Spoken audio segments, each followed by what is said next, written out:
Hello, welcome back to Bilal the Dev. Today we are going to understand CSS properties.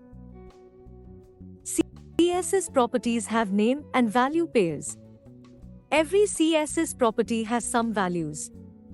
Like in the previous video, I was targeting my h1 tag in my external CSS file for styling and applied simple styling for color and font size.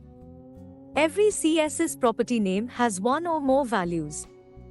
I will cover some in a minute.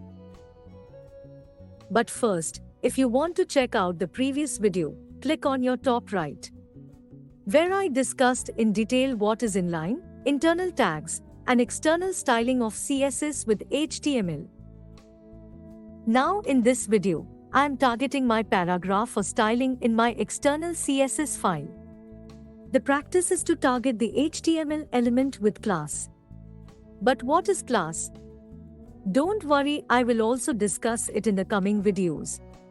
So make sure to subscribe to this channel and also press the bell icon for notifications.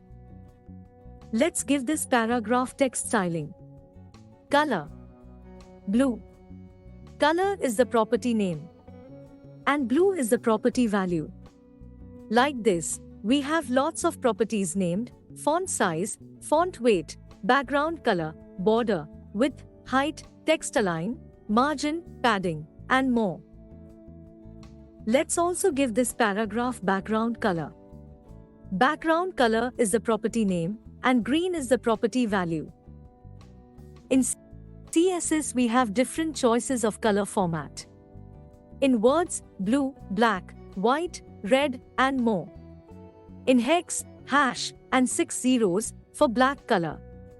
In RGB, 255, 255, 255 for white color.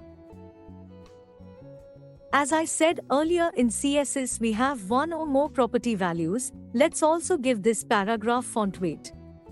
And 400 is the value. You can also provide anyone between 100 to 900. Font weight is used for text bold.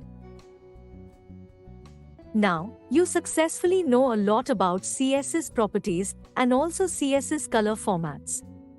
Thank you for watching this video.